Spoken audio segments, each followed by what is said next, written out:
अस्सलाम वालेकुम ग्रेड 8 जी बेटा। आज का टॉपिक है ग्लोबल वार्मिंग फर्स्ट चैप्टर से। इसमें हम डिस्कस करेंगे effects of global warming, green house effect and threats to carbon and oxygen balance. ठीक है, जो हम पहले ही पढ़ चुके हैं कि there exist a carbon oxygen balance in the nature. ठीक है, through two process mainly photosynthesis and respiration. आ जाए जी, क्या है green house gases? Green house gases are basically the carbon dioxide gas, methane gas and the ozone gas. And जब ये gases आती हैं एटमॉस्फेयर में तो क्या होता है, अर्थ का टेम्परेचर बढ़ जाता है। और जब अर्थ का टेम्परेचर बढ़ता है तो क्या होता है, ये जो गैसेस होती हैं ये आपकी ज़मीन के एटमॉस्फेयर यानी आबो हवा में प्रेजेंट होती हैं। वैसे तो इनकी नेचर में एक फिक्स्ड अमाउंट है, लेकिन due to pollution and human activities ये अमाउंट बढ़ जाती है। जब ये अमाउंट बढ़ जाती है तो सूरज से जो आने वाली शुआएँ होती हैं, यूवी रेडिएशंस, वो ज़मीन के अंदर आने के बाद वापस रिफ्लेक्ट बैक नहीं हो पाती because of the presence of these green house gases, as a result of which the temperature of the earth increases and this is known as global warming. ठीक है, क्या है global warming? It is the increase in the temperature of the earth. ठीक है, increase in the temperature of the earth due to the presence of greenhouse gases which include the methane, carbon dioxide and ozone etc. And these gases are present in the higher concentration in the lower part of the atmosphere on the earth. And due to the presence of these gases, what happen is this UV radiation, they can't go back to the space. When they hit the surface of the earth, they can't go back to the space, due to which the temperature of the earth increases. Now what are the effects of global warming? Due to global warming, as we know that the temperature of the earth increases, so the polar ice caps and the glacier melts. ठीक है, जो बर्फानी तोदे होते हैं वो melt होना शुरू होते हैं. When they started melt, what happened? The level of the sea rises and it leads to the flooding. फिर सैलाब आते हैं. ठीक है जी, ये है इफेक्ट ग्लोबल वार्मिंग का. ये आ जाए जी तस्वीर की तरफ. और इन दिस पिक्चर पहले हम देखेंगे नेचुरल ग्रीन हाउस इफेक्ट. वो क्या है? ये सन है. ठीक है, इसकी सोलर रेडिएशन आ रही है. ठीक है, ये सोलर रेडिएशन ज़मीन से हिट कर रही है और बाहर ग्रीन हाउस गैसेज हैं. अब ये सोलर रेडिएशन आपको पिक्चर में नज़र आ रही है कि एक एरो है जो ज़मीन की तरफ आ रहा है और नेक्स्ट में लिखा हुआ है री रेडिएटेड हीट, यानी ये हीट ज़मीन की तरफ आ रही है फिर वापस भी मूव कर रही है. ठीक है, और दूसरी तरफ भी लिखा हुआ है लेस री एमिटेड हीट. ठीक है, यानी कि कुछ जो होती हैं हीट वो ज़मीन से टकरा के वापस चली जाती हैं और कुछ नहीं जा पाती. ठीक है, और ये लिखा हुआ है ग्रीन हाउस गैसेज, यानी कि जो ये हमारे पास नहीं है जी रेडिश सा एक शेड नज़र आ रहा है. ठीक है, ग्लोब के आपको इर्द गिर्द रेडिश जो है शेड, ये इन्होंने ग्रीन हाउस गैस बताया हुआ है कि जब ग्रीन हाउस गैस की कंसनट्रेशन जो है वो नॉर्मल होती है, जो एक नेचर में होनी चाहिए उसकी अमाउंट, उस सूरत में ये प्रोसेस हो रहा होता है कि रेडिएशंस आके वापस चली जाती हैं, ज़मीन के अंदर एटमॉस्फेयर में ट्रैप नहीं होती. ठीक है, लेकिन दूसरे केस में क्या होता है, ये है दूसरा case, green house effect human enhance, यानी कि इंसानों की वजह से बढ़ने वाला ग्रीन हाउस इफेक्ट. ठीक है, ये सन है, ये इसकी रेडिएशंस आ रही हैं. अब देखो यहाँ पे आप लोग नज़र आ रहा होगा, यहाँ पे जो रेडिश सा शेड है डार्क है, and this dark shade shows the increase in the concentration of the green house gas, जिसकी वजह से क्या हो रहा है कि बहुत कम हीट जो है वो री रेडिएट हो रही है. री रेडिएट मतलब टकरा के वापस जा रही है, ज़्यादातर जो है वो ज़मीन के अंदर ही एब्जॉर्ब हो रही है, ट्रैप हो रही है, और इससे क्या होता है आपकी टेम्परेचर जो है ज़मीन का वो बढ़ जाता है और उसको हम कहते हैं ग्लोबल वार्मिंग. ठीक है, लिखा हुआ भी है less heat escape into the space, दूसरे में लिखा हुआ है more heat escapes into the space. तो इससे हमें साफ जाहिर हो रहा है कि कौन सी पिक्चर में ग्लोबल वार्मिंग हो रही है और कौन सी पिक्चर जो है वो नॉर्मल है. अब आ जाते हैं threats to carbon oxygen cycle. अब हमने जो पढ़ा था कार्बन ऑक्सीजन साइकिल, उसको क्या थ्रेट्स हैं हमारी नेचर में. सबसे पहला थ्रेड है ओवर पॉपुलेशन, बढ़ती हुई आबादी. बढ़ती हुई आबादी क्या होती है, when the population increase beyond the carrying capacity. Carrying capacity ज़मीन की, कि ज़मीन के अंदर जो एक वो है कैपेसिटी है इंसानों को अपने अंदर रखने की, ठीक है, स्टेबिलिटी की, उससे ज़्यादा आबादी हो जाती है तो वो होती है ओवर पॉपुलेशन. ओवर पॉपुलेशन होगी तो ज़्यादा डिफॉरेस्टेशन होगी, दरख्त काटे जाएंगे, कंबशन का, जलाने का अमल होगा और इससे क्या होगा, आपका नेचुरल बैलेंस डिस्टर्ब होगा। दरख्त जब काट देंगे और अब बहुत ज़्यादा कंबशन होगी, फॉसिल फ्यूल की होगी, ठीक है, ट्रांसपोर्टेशन में या घरों में खाने पकेंगे, तो उससे क्या होगा, CO2 की मकदार ज़्यादा हो जाएगी एटमॉस्फेयर में, O2 की, ऑक्सीजन की कम हो जाएगी। तो इससे क्या होगा, जो नेचुरल बैलेंस है कार्बन ऑक्सीजन साइकिल का वो गड़बड़ हो जाएगा, ठीक है, डिस्टर्ब हो जाएगा। फिर दूसरा फैक्टर क्या है, डिपेंड ऑन फॉसिल फ्यूल।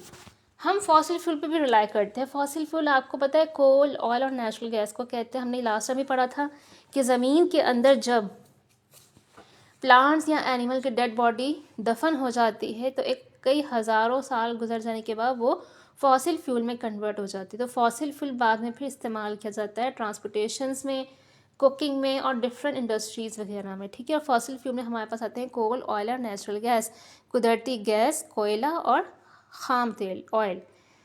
अब जब हम इसको जलाएंगे, कंबशन करेंगे फॉसिल फ्यूल की, तो कार्बन डाइऑक्साइड बढ़ेगा। जब कार्बन डाइऑक्साइड बढ़ेगा तो ज़ाहिर है ग्लोबल वार्मिंग होगी, ऑक्सीजन कार्बन साइकिल भी डिस्टर्ब होगा। और दूसरी बात क्या होगी, नॉन रिन्यूएबल रिसोर्स भी इस्तेमाल ज़्यादा होगा, because fossil fuel is non renewable resource, ऐसा रिसोर्स, ऐसे कुदरती ज़खायर जिसको हम दोबारा इस्तेमाल नहीं कर सकते, एक दफ़ा जला दिया तो ख़त्म, ठीक है जी, फिनिश।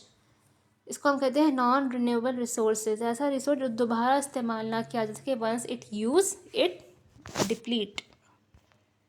आगे चलें, आगे है डिफॉरेस्टेशन। डिफॉरेस्टेशन, इसके क्या कॉजेज़ हैं और इफ़ेक्ट्स हैं। अच्छा बेटा, एक बहुत इंपॉर्टेंट पॉइंट बताने जा रही हूँ। बच्चे हायर सेक्शन में मूव कर जाते हैं but they can't still differentiate between the causes and the effect. तो बराए मेहरबानी ये ज़रा सुन लें और समझ लें डिफॉरेस्टेशन के क्या कॉजेज़ हैं, कि किन वजूहात की बिना पे डिफॉरेस्टेशन हो रही है, दरख्तों को काटा जा रहा है। डिफॉरेस्टेशन कहते हैं कि जंगलात वाला इलाका में दरख्त को की कटाई करके उसको एक ज़मीन की शक्ल दे दी जाए, ठीक है, वो होती है डिफॉरेस्टेशन, यानी removal of the trees from the forest area and converted into the non forested area, ठीक है, वो होती है डिफॉरेस्टेशन। इसके क्या कॉजेज़ हैं, ठीक है, यानी कौन से इसके सबब हैं, कौन से असबाब हैं जिसकी वजह से ये हो रही है, एंड इफ़ेक्ट्स, असरात क्या हैं, इसके होने से क्या असर हो रहा है वो हम बाद में देखेंगे। कॉजेज़ क्या है, एग्रीकल्चर है, ठीक है, factories, road, rail, track, mining, wood pulp, ये तमाम कॉजेज़ हैं। वुड लंबर यानी कि फर्नीचर इस्तेमाल होता है या घर की तामीर में, ठीक है, बिल्डिंग्स की तामीर में, उस सूरत में वुड पल्प चाहिए होता है पेपर बनाने के लिए, ठीक है। डिफॉरेस्टेशन, माइनिंग, कान कुनी जो होती है, ठीक, कान में से जो निकालते हैं जो मुख्तलिफ मिनरल्स, पटरी बिछानी हो तो दरख्त काट देते हैं सड़कें के लिए, ठीक है। इसके साथ साथ फैक्ट्रीज़ वगैरह लगानी हो तो दरख्त काट देते हैं। एग्रीकल्चर, ज़राअत, उस सूरत में भी हम जो हैं वो डिफॉरेस्टेशन करेंगे। ज़राअत में हमारे पास मुख्तलिफ़ तरीके हैं जहाँ पर हम इसका इस्तेमाल कर सकते हैं, जैसे चारा वारा देना, ठीक है, इन तमाम चीज़ों में डिफॉरेस्टेशन का प्रोसेस बढ़ जाता है। इसी तरह इसके क्या असर आते हैं, हैबिटेट लॉस होगा, ठीक है। अब जंगलात में जो जानवर रहते हैं, ठीक है, शेर वगैरह जंगली जानवर, उनका घर ख़त्म हो गया। सॉइल इरोजन होगा अगर आप जंगलात को ख़त्म कर देंगे, कि जो मिट्टी होती है वो ज़रख़ेज़ मिट्टी बह जाती है बारिश के पानी में अगर दरख्त ना हो। दरख्त क्या होता है, दरख्त की जो जड़ें होती हैं वो ज़रख़ेज़ मिट्टी को जकड़े रखती हैं अपने अंदर, लेकिन अगर आप दरख्त काट देंगे और जब बारिश होगी तो ज़रख़ेज़ मिट्टी बह के पानी में चली जाएगी। ग्लोबल वार्मिंग होती है क्योंकि दरख्त जो है वो दुनिया का टेम्परेचर मेंटेन रखते हैं, दरख्त नहीं होंगे तो ग्लोबल वार्मिंग हो जाएगी। लैंड स्लाइडिंग होती है, ड्राउट होता है। लैंड स्लाइडिंग भी आप समझते हैं, जो पत्थर वगैरह जो है वो तूफ़ान वगैरह में गिरते हैं और सड़कें बंद हो जाती हैं।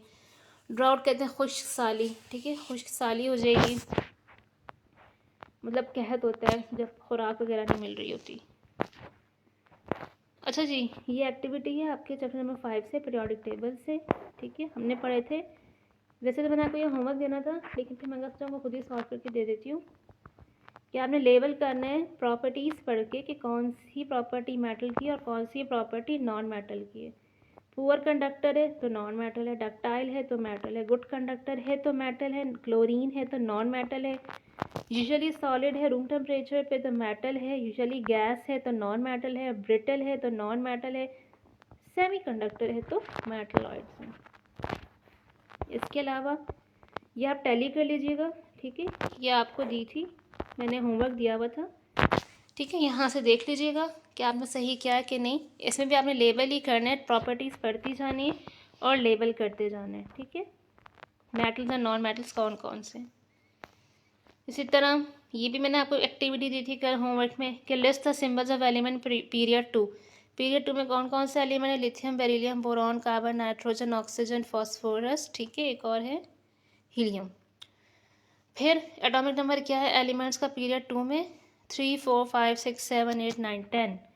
इसी तरह पीरियड 2 में एलिमेंट्स बताएं जो मेटल्स हैं, वो लिथियम है और बेरिलियम है, ठीक है, और जो नॉन मेटल्स हैं वो कार्बन, ऑक्सीजन, नाइट्रोजन, फॉस्फोरस है, ठीक है। ये हमारे पास लिखे हुए सारे इसके आंसर्स, और नियॉन है, और ये क्या है, ये भी पीरियोडिक टेबल से आपको देख के पता लग जाएगा, ठीक है, कि कहाँ पे कौन से मेटल्स है, कौन से नॉन मेटल्स हैं। जो रेड वाले हैं वो मेटल्स हैं, जो ब्लू हैं आई थिंक जो ब्लू थे हाँ वो हमारे पास नॉन मेटल्स हैं। तो ये भी आपने वहाँ से देख के लेबल करना है, मैंने कर दिया, आप इसको टैली कर लीजिएगा कि आपने सही किया है कि नहीं किया हुआ है, ठीक है जी। और ये क्या है, ये भी आपकी एक्टिविटी मैंने दी थी कि ग्रुप 17 के नहीं ग्रुप 1 के एलिमेंट्स को हम क्या कहते हैं, अल्कलाइन मेटल्स कहते हैं, 17 को क्या कहते हैं, हैलोजेंस कहते हैं, और 18 जो नोबल गैसेज हैं उनमें से एक गैस का नाम लिखना था तो मैंने मेंशन कर दिए नियॉन गैस, ठीक है। कि सब आपके इसके आपके इन सब के आंसर्स आपके बुक में मौजूद थे। Thank you so much, grade 8।